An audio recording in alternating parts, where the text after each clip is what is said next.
Salam dəyərli izləyicilər, 25 mart 2025-ci il Şamaxıda idmançı qardaşını öldürən MMA məşqçisini 5 il sonra güllələyən şəxs saxlanılıb və hadisə bir neçə saat öncə baş verib.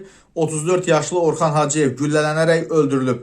27 yaşlı Amil Surxayev şəxsi münasibətlər zəminində Orxan Hacıyevə ov tüfəngi ilə xəsarət yetirib və Surxayev polis əməkdaşları tərəfindən saxlanılıb və ondan cinayətdə istifadə etdiyi tüfəng götürülüb. Orxan Hacıyev isə xəstəxanaya aparılarkən öldürülüb, faktla bağlı araşdırma aparılır və bu arada öldürülən Orxan Hacıyev 2020-ci ildə tanınmış idmançı Ruslan Surxayevi qətlə yetirən şəxs imiş. Orxanı güllələməkdə şübhəli bilinən isə mərhum idmançının qardaşı Amil Surxayevdir. Onu da əlavə eləyək ki, Orxan Hacıyev MMA üzrə məşqçidir. Xatırladaq ki, Ruslan Surxayev Şamaxıda 7 günbəz qəbirstanlığında mətbəx bıçağı ilə qətlə yetirilmişdi. Ölən şəxsin atası isə bu şəxsə qarşı şikayətçi olmadığını bildirmişdi. Məlumat üçün bildirək ki, 2021-ci ildə Bakı Ağır Cinayətlər Məhkəməsinin hökmü ilə Orxan Hacıyev, yəni bugün öldürülən MMA məşqçisi barəsində Cinayət Məcəlləsinin 120-ci qəsdən adam öldürmə maddəsi,